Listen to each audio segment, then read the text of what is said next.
Hello friends, my name is Kajal और आप सभी का स्वागत है मेरे चैनल पर। और आज के इस वीडियो में हम डिस्कस करने वाले हैं आज का हमारा जो टॉपिक है, आज का जो हमारा विषय है वो है बाल विकास। और जी हाँ, आज के इस वीडियो में 2019 के प्रथम सेमेस्टर के पूछे हुए प्रश्न, सभी प्रश्न जैसे बहुविकल्पीय हो गया, अति लघु और लघु उत्तरीय प्रश्न डिस्कस करेंगे और पूरा सॉल्व के साथ। ठीक है, पूरा आप सोच रहे हो केवल पेपर दिखाऊंगी, बट ऐसा कुछ नहीं है, आपको आंसर भी मिलेगा और मैं आप सभी को पीडीएफ भी प्रोवाइड कर दूंगी ताकि आपको कोई भी प्रॉब्लम ना आए।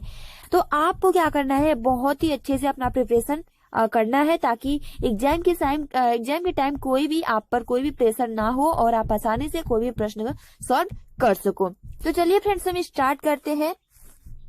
सबसे पहले मैं ये बता दूं, जो आपका बाल विकास होता है ये 50 नंबर का होता है, जिसमें से आपको 25 नंबर लाना अनिवार्य होता है और आपको जो समय मिलता है वो मिलता है 2 घंटा। और सबसे पहला पेपर जो होता है वो होता है आपका बाल विकास का, जैसे आप देख सकते हो प्रथम प्रश्न पत्र। तो चलिए स्टार्ट करते हैं और देखते हैं कैसे कैसे प्रश्न पूछे जाते हैं। जैसे ठीक है, तो बहुविकल्पीय प्रश्न है। तो सबसे पहला आपका प्रश्न है कि जिस प्रकार शारीरिक विकास के लिए भोजन का महत्व है, उसी प्रकार सामाजिक विकास के लिए शिक्षा का। यह कथन किसका है? तो यह कथन वुडवर्थ का है। विकास को प्रभावित करने वाला कारक है बुद्धि, यौन, अंतरस्रावी ग्रंथियां, उपयुक्त सभी। ये सभी प्रश्न 1-1 नंबर के होते हैं। टोली की आयु किसे कहते हैं? तो टोली की आयु। बाल्यावस्था को शिक्षा का क्या स्वरूप होना चाहिए? तो बाल्यावस्था को शिक्षा का स्वरूप होना चाहिए खेलों एवं रचनात्मक कार्यों के माध्यम से शिक्षा दी जानी चाहिए। अगला आपका प्रश्न है कि बालक के मानसिक विकास के लिए शिक्षक को करना चाहिए स्नेह और सहानुभूति पूर्ण व्यवहार, सद आचरण प्रस्तुत करना, उपयुक्त शिक्षण विधि का प्रयोग करना, उपयुक्त सभी यहाँ पर राइट आंसर हो जाएंगे।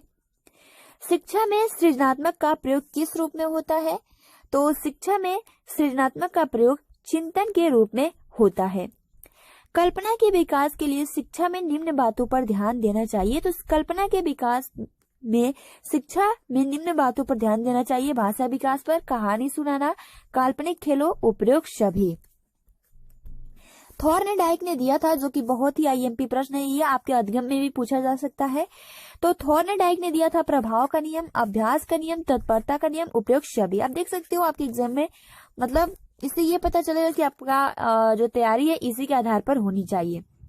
प्रेरणा होती है तो पॉजिटिव, नेगेटिव, ठीक है, सकारात्मक या नकारात्मक। तो जो प्रेरणा होती है वो पॉजिटिव, सकारात्मक होती है। जीन पियाजे द्वारा बालक के संज्ञानात्मक विकास की अवस्थाओं में वर्णन किया गया था, तो वो था 4। अधिगम हस्तांतरण के विकास है। तो अधिगम हस्तांतरण के विकास है मानसिक शक्तियों का सिद्धांत, समान तत्वों का सिद्धांत, सामान्यीकरण का सिद्धांत, उपयुक्त सभी।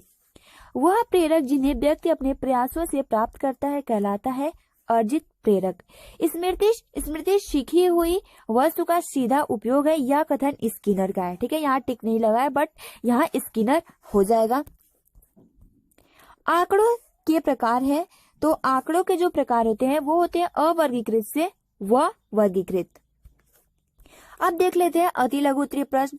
ठीक है, नीचे आपके आंसर मिल जाएंगे, देख सकते हो। आपका 16 नंबर प्रश्न है कि बालक के विकास में जो परिवर्तन उनका संबंध शरीर और मन दोनों से होता है, स्पष्ट कीजिए। बाल विकास के सिद्धांतों का शैक्षिक महत्व बताइए। कुल 1-1 नंबर के होते हैं। शैशवावस्था में शिक्षा का स्वरूप कैसा होना चाहिए? बाल्यावस्था में मानसिक विकास की 2 विशेषताएं लिखिए। व्यक्तिक भिन्नता का अर्थ बताइए। बालक के विकास में संचार माध्यम से 2 लाभ बताइए। चिंतन क्या है? अधिगम से क्या तात्पर्य है? बाल विकास के अधिगम की सम्मेलन व विचार गोष्ठी विधि बताइए। जब देखिए, ये एक कथन है कि जब एक कुत्ते के सामने पहले घंटी बजाई जाती है, फिर उसके सामने भोजन का टुकड़ा दिया जाता है और कुत्ता लार स्राव करता है। यह प्रक्रिया कई बार होने के बाद प्रयोगकर्ता द्वारा घंटी बजाने के बिना भोजन दिए कुत्ता द्वारा लार का स्राव करना और कौन से सिद्धांत के अंतर्गत आता है? ये पावलोव का सिद्धांत है। ठीक है, अभी आपको आंसर दिखाएंगे। अब सीखने में पठार के 2 प्रमुख, उन्हें दूर करने के उपाय बताइए। अधिगम हस्तांतरण को स्पष्ट कीजिए। प्रतिद्वंदिता से आप क्या समझते हैं? बालक में विस्मृति कम करने की कोई 2 उपाय बताइए। बुद्धि लब्धि का सूत्र बताइए। आप देख सकते हो आपके जो प्रश्न कुल थे, जो बहुविकल्पीय प्रश्न थे, वो 15 पूछे थे। ठीक है, और फिर 15 आपके अति लघु उत्तरीय प्रश्न पूछे जाते हैं। अब आप लघु उत्तरीय प्रश्न देख लेते हैं एक बार कैसे कैसे प्रश्न है कि बाल विकास में अधिगम को प्रभावित करने वाले विभिन्न कारकों को संक्षेप में वर्णन कीजिए। जब बालक किशोरावस्था में पैर रखता है तो उसमें धीरे धीरे परिवर्तन होते हैं। इस संधि काल का शिक्षक तथा अभिभावक के लिए क्या महत्व है? व्यक्तित्व मापन की प्रक्षेपण विधियों का वर्णन कीजिए। प्रयास एवं त्रुटि सिद्धांत की व्याख्या करते हुए बताइए कि शिक्षा में इसकी क्या उपयोगिता है। स्किनर के क्रिया प्रसूत अधिगम सिद्धांत का उल्लेख कीजिए। सीखने और सिखाने तथा विद्यालय व्यवस्था के संदर्भ में समुदाय के सक्रिय सदस्यों का अभिप्रेरण में योगदान स्पष्ट कीजिए। अंतर्दृष्टि में पूर्व दृष्टि निहित होती है, कथन को स्पष्ट कीजिए। अवधारण को प्रभावित करने वाले कारकों को लिखिए। सांख्यिकी के महत्व को संक्षेप में लिखिए। सामान्य ज्ञान की परीक्षा में 8 विद्यार्थियों को निम्नलिखित अंक प्राप्त हुए हैं, इनका मध्यमान ज्ञात कीजिए। ठीक है, तो आप देख सकते हो आपके ये सभी प्रश्न दिया है। अब चलिए देख लेते हैं आंसर। ठीक है, आप जैसे ही नीचे स्क्रॉल करोगे तो आपके जो लघु उत्तरीय लघु का सबसे पहला प्रश्न यही था कि बालक के विकास में जो परिवर्तन होते हैं उनका संबंध शरीर और मन दोनों से होता है, स्पष्ट कीजिए। तो इसका आंसर ये रहेगा। तो सबसे पहले आप क्या करोगे कि अपने कॉपी में एक हेडिंग बहुत ही अच्छे से, जैसे पूछ रहा है कि बालक के विकास में जो परिवर्तन उनका संबंध शरीर और मन दोनों से, तो लिखोगे बालक के विकास में जो परिवर्तन उनका संबंध शरीर और मन। ठीक है, यहाँ तक आप हेडिंग करोगे, उसके बाद अच्छे से लिखोगे। तो इसका आंसर ये होगा कि बालक के विकास का प्रभाव न केवल उसके शरीर से होता है, होने वाले परिवर्तनों पर पड़ता है, बल्कि उनके हार्मोनों में भी परिवर्तन आता है, जिसका प्रभाव उसके मन पर भी पड़ता है। इसलिए न केवल वह शारीरिक रूप से परिवर्तित होता है तथा विकसित होता है, बल्कि वह मानसिक रूप से परिवर्तित होता है। अगला आपका जो अति लघु उत्तरीय का प्रश्न था वो ये पूछा था कि बाल विकास के सिद्धांतों का शैक्षिक महत्व बताइए। तो बाल विकास के सिद्धांत हमें यह बताते हैं कि विभिन्न अवस्थाओं में बालक का विकास एक समान नहीं होता है। जी हाँ, बिल्कुल सही है, एक समान तो नहीं होता है। शैशवावस्था में कुछ और होता है, बाल्यावस्था में कुछ और किशोरावस्था में कुछ और परिवर्तन होते हैं। अवस्था सिद्धांत बालक के विकास को विभिन्न अवस्थाओं में बांटकर उसके विकास की व्याख्या करता है, जबकि जो प्रक्रिया सिद्धांत यह बताते हैं कि बालक को विकास को प्रक्रियाओं के आधार पर बांटकर भी उसके विकास की भविष्यवाणी की जा सकती है। अगला आपका प्रश्न है कि शैशवावस्था में शिक्षा का स्वरूप कैसा होना चाहिए। तो शैशवावस्था में बालक को दी जाने वाली शिक्षा उसके भविष्य के विकास की नींव का कार्य करती है। इस समय उसे भाषा, आचार, विचार, नैतिकता, आदत निर्माण की शिक्षा दी जानी चाहिए कि किसी को कैसे किसी से कैसे बात करना चाहिए, उसे भाषा क्या भाषा होती है, ठीक है, आचार, विचार, नैतिकता, ये सब उसे देने चाहिए शैशवावस्था में। अगला आपका प्रश्न है कि बाल्यावस्था में मानसिक विकास की 2 विशेषताएं लिखिए। तो बाल्यावस्था में मानसिक विकास की 2 विशेषताएं जो है, बाल्यावस्था में बालक की ज्ञान इंद्रियां प्रौढ़ होने लगती है। बाल्यावस्था में बालक संवेदना से प्रत्यक्ष ज्ञान की ओर बढ़ने लगता है। अगला आपका प्रश्न था कि बालक के विकास में संचार माध्यम से 2 लाभ लिखिए। तो पहला तो बालक के ज्ञान का विकास होता है, दूसरा बालक का सामाजिक वातावरण बढ़ता है। बाल विकास में अधिगम की सम्मेलन व विचार गोष्ठी विधि बताइए। तो बाल विकास में अधिगम की सम्मेलन व विचार गोष्ठी विधि जो है, अधिगम के सम्मेलन तथा विचार गोष्ठी विधि एक अत्यंत महत्वपूर्ण विधि है। इसके माध्यम से छात्र की अधिगम अच्छा हो सकता है। इस विधि में कुछ विद्वान मिलकर सम्मेलन या विचार विमर्श द्वारा समस्या का समाधान ढूंढते हैं, उसे हम विचार गोष्ठी कहते हैं। बुद्धि लब्धि का सूत्र क्या होता है, डीएलएड 2019 का पूछा हुआ है, जो कि बहुत ही आईएमपी प्रश्न है। बुद्धि लब्धि का सूत्र होता है, ठीक है, बुद्धि लब्धि इसको इंग्लिश में कहते हैं IQ बराबर मानसिक आयु बटे में वास्तविक आय गुणे 100, ठीक है, बराबर मानसिक, आप ऐसे भी कर सकते हो, मानसिक आय बटे में वास्तविक आय गुणे 100। बालक में विस्मृति कम करने का कोई 2 उपाय बताइए। तो बालक में विस्मृति कम करने का, किसी वस्तु को स्मरण करने में पूर्ण ध्यान होना चाहिए, स्मरण पश्चात विश्राम करना चाहिए। अगला आपका प्रश्न है कि प्रतिद्वंदिता से आप क्या समझते हो। जब कोई व्यक्ति विभिन्न समूहों या व्यक्तियों से अधिक श्रेष्ठता स्थापित करने के लिए प्रयास करता है तो उसे प्रतिद्वंदिता कंपटीशन कहते हैं। सीखने में पठार के दो प्रमुख कारण एवं उन्हें दूर करने के उपाय बताइए। तो पहला तो सीखने में पठार के कारण, तो पहला प्रेरणा का अभाव हो जाएगा, दूसरा अभ्यास का अभाव। अगला आपका प्रश्न है कि आप यहाँ से आप देख सकते हो, आपका जो ये प्रश्न था ये आपका लघु उत्तरीय प्रश्न में पूछा हुआ प्रश्न था। ठीक है, तो डीएलएड 2019 का पूछा हुआ प्रश्न है कि अवधान को प्रभावित करने वाले कारकों को लिखिए। ठीक है, तो आपको पता है कि लघु उत्तरीय थोड़ा आपको बड़ा लिखना होता है क्योंकि ये 2 नंबर का होता है। देख लेते हैं। ध्यान से आशय। ध्यान मन की वह प्रक्रिया है जिसमें व्यक्ति अपने मन को अधिक पदार्थों से हटाकर एक ही पदार्थ पर एकाग्र करता है। तो आपका जो ध्यान होना चाहिए वो पूरा अपने स्टडी पर होना चाहिए। ध्यान रुचि पर आधारित होता है। जब किसी कार्य को ध्यान से किया जाता है तो उसका परिणाम अच्छा मिलता है। ध्यान के प्रकार। ध्यान के प्रकार जो होते हैं वो 2 प्रकार के होते हैं, ऐच्छिक और अनैच्छिक। जब हम अपने इच्छा अनुसार किसी पर अपना ध्यान केंद्रित करते हैं तो ऐच्छिक कहते हैं, और जब बिना इच्छा से किसी वस्तु पर हमारा ध्यान केंद्रित होता है तो उसे हम अनैच्छिक, मतलब उसमें जो ध्यान होता है वो अस्थायी होता है। अगला आपका प्रश्न है कि अधिगम से क्या तात्पर्य है। अधिगम सीखने तथा सिखाने की सतत प्रक्रिया है। क्रो एवं क्रो के अनुसार ज्ञान एवं अभिवृत्ति की प्राप्ति ही अधिगम है। अगला आपका प्रश्न है कि चिंतन क्या है। वेरी आईएमपी प्रश्न है कि चिंतन क्या है। तो चिंतन से आशय, चिंतन एक ज्ञानात्मक प्रक्रिया है। ये अभी आप अति लघु उत्तरीय प्रश्न, क्योंकि आप देख सकते हो शॉर्ट है। ठीक है, चिंतन एक ज्ञानात्मक प्रक्रिया है। इसका आधार प्रत्यक्षीकरण और स्मृति होता है। यह प्रक्रिया किसी समस्या के उपस्थित हो जाने के कारण प्रारंभ होती है। जब कोई समस्या होती है तभी तो हम चिंतन करते हैं और वो अंत तक चलती रहती है। आमतौर पर चिंतन को सीखना कहते हैं। चिंतन व्यक्ति का प्रतीकात्मक व्यवहार है।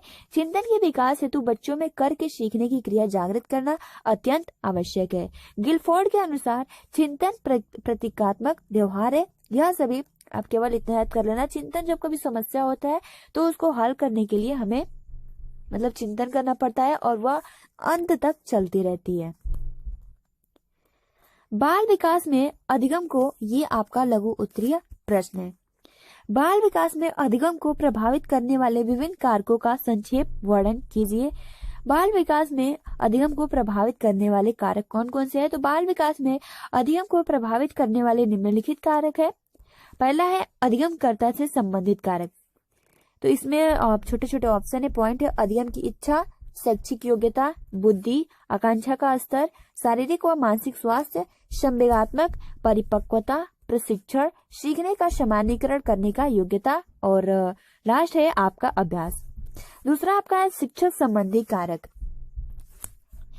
तो विषय का ज्ञान, शिक्षक का व्यवहार, शिक्षण विधि, व्यक्तिगत भेदों का ज्ञान, मनोविज्ञान का ज्ञान, बाल केंद्रित शिक्षा पर बल, समय सारणी, अनुशासन। तीसरा पॉइंट है आपका विषय वस्तु संबंधी कारक। विषय वस्तु की प्रक्रिया, विषय वस्तु का आकार, विषय वस्तु को प्रस्तुत करने का क्रम, भाषा, विषय वस्तु की उद्देश्यपूर्णता, दृश्य श्रव्य सामग्री का प्रयोग, विभिन्न विषयों की कठिनाई का स्तर। चौथा है वातावरण संबंधी कारक। शैक्षिक के अनौपचारिक साधन, शिक्षा के निरौपचारिक साधन, वंशानुक्रम, सामाजिक एवं सांस्कृतिक वातावरण, भौतिक वातावरण, पारिवारिक वातावरण, मनोवैज्ञानिक वातावरण। जब बालक किशोरावस्था में पैर रखता है तो उसमें धीरे धीरे परिवर्तन होता है। इस संधि काल का शिक्षक तथा अभिभावक के लिए क्या महत्व है? तो जब बालक किशोरावस्था में पैर रखता है तब उसकी वह संधि अवस्था होती है। वह धीरे धीरे बाल्यावस्था से किशोरावस्था की ओर अग्रसर होता है। उसका शरीर किशोरे की तरह परिवर्तन होने लगता है, लेकिन मन एवं समय अभी बाल्यकाल में ही होता है। शिक्षक तथा अभिभावक को इस समय उसकी बहुत ही सहजता से किशोरावस्था के लिए तैयार करना चाहिए। उसका निर्देशन स्वाभाविक होना चाहिए। तो जैसे कि आप यहाँ देख सकते हो, जो आपका ये प्रश्न है बहुत ही अच्छा है, ठीक है। आप इसको अच्छे से याद कर लेना कि जब बालक किशोरावस्था में पैर रखता है तो उसकी वय संधि अवस्था होती है और धीरे धीरे बाल्यावस्था से किशोरावस्था की ओर अग्रसर होता है और उसका शरीर किशोरी की तरह परिवर्तित होने लगता है। लेकिन मन व समय अभी भी बाल्यकाल में ही होता है तथा शिक्षक तथा अभिभावक को इस समय उसकी बहुत ही सहजता से किशोरावस्था के लिए तैयार करना चाहिए और उसका निर्देशन स्वाभाविक होना चाहिए, ठीक है। अगला प्रश्न है कि और जैसे कि उसके साथ करने का प्रयास करना चाहिए। अगला आपका प्रश्न है कि व्यक्तित्व मापन की प्रशिक्षण विधियों का वर्णन कीजिए। तो व्यक्तित्व मापन की प्रशिक्षण विधियां, पहला है रोसार्क प्रशिक्षण। इस परीक्षण का निर्माण मन चिकित्सक हरमन रोसार्क ने किया था। इसमें 10 स्याही के धब्बों का प्रयोग किया था। ये सभी रचना रहित तथा अस्पष्ट होते थे। इनके आधार पर बालक के व्यक्तित्व का विश्लेषण किया जा सकता है। दूसरा आपका है विषय प्रत्यक्ष परीक्षण, समपरसेप्टी परीक्षण, TAT, ठीक है, TAT के नाम से जाना जाता है। इसका निर्माण 1935 में मरे तथा मॉर्गन ने किया था।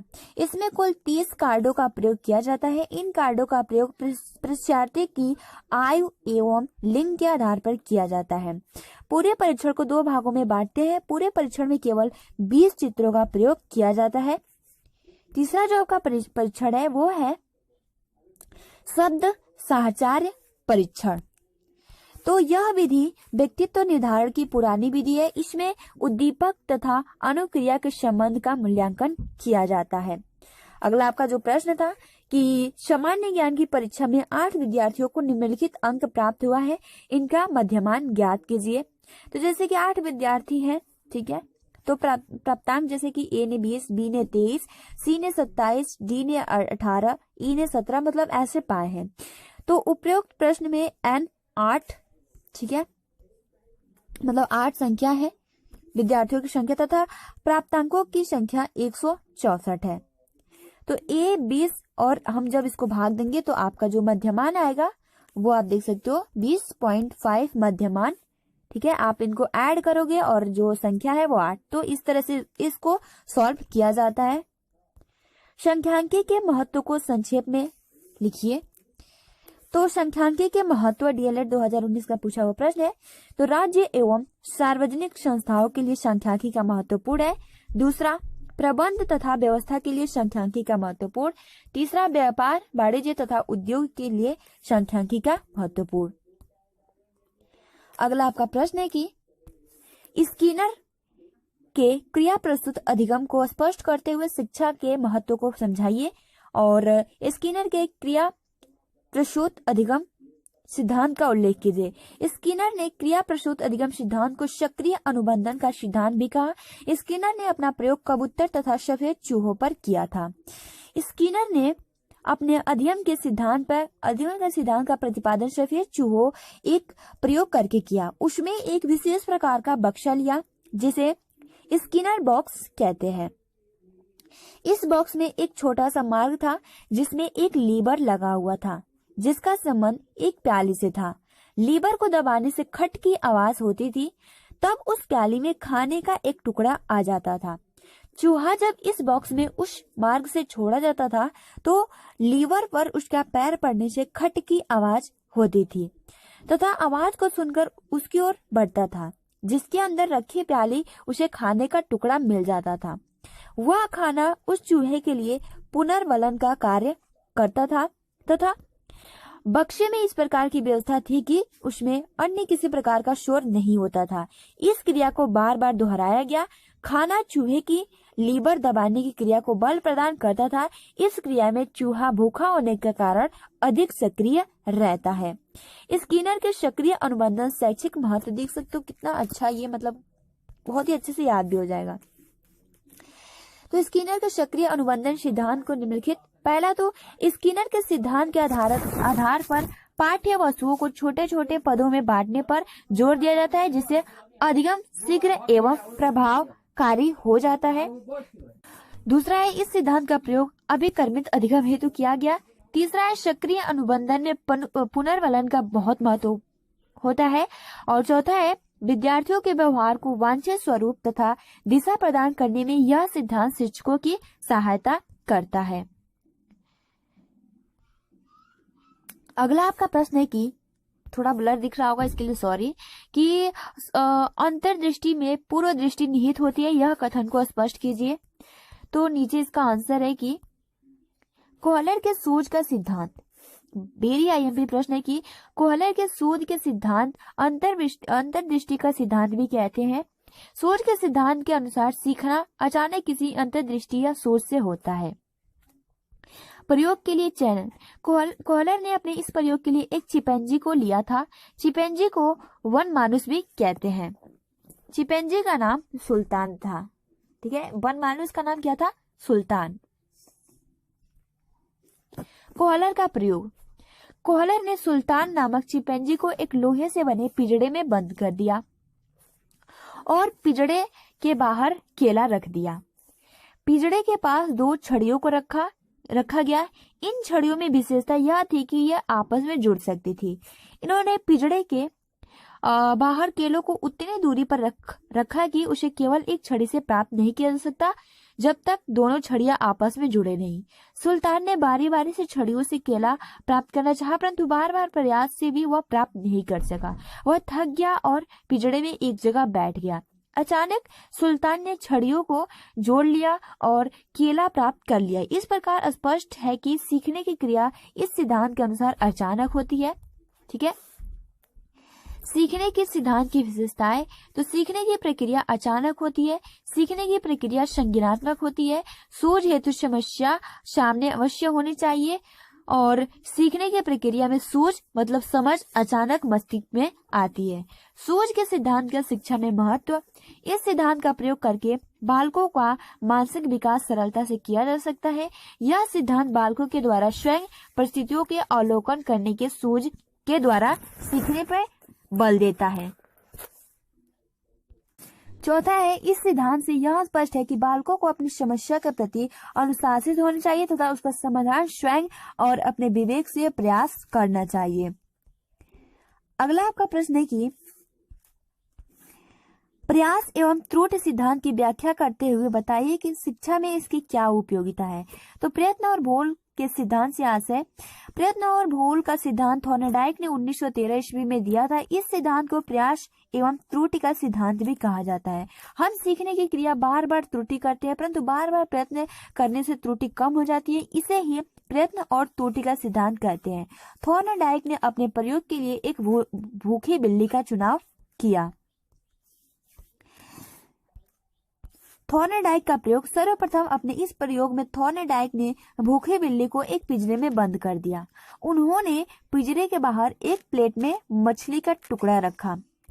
पिंजरा चारों तरफ से बंद था और उसमें एक दरवाजा लगा था। दरवाजे में कुंडी छिटकनी थी। पिंजरे के बाहर मछली का टुकड़ा देखते ही भूखी बिल्ली पिंजरे में इधर उधर दौड़ने लगी। वह बार बार प्रयत्न कर रही थी कि मछली उसे मिल जाए। अचानक भूखी बिल्ली का पैर उछलते समय सिटकनी पर पड़ा और बिल्ली बाहर निकली तथा मछली का टुकड़ा प्राप्त कर लिया। इस प्रकार बार बार प्रयत्न करने से बिल्ली दरवाजा खोलना सीख गई। तो इस तरह से आप देख सकते हो, बहुत ही आसानी के साथ इसको आप याद कर सकते हो। और प्रयत्न और भूल के सिद्धांत का शिक्षा महत्व, तो इस सिद्धांत में शिक्षा का निम्न प्रकार से महत्व। पहला तो अभ्यास पर बल, बालकों को किसी भी कार्य हेतु बार बार अभ्यास करने के लिए कहना चाहिए। एक बालक को कोई प्रश्न समझ में नहीं आता है तो उसे कहना चाहिए कि प्रयास करो, तुम इसे हल कर लोगे।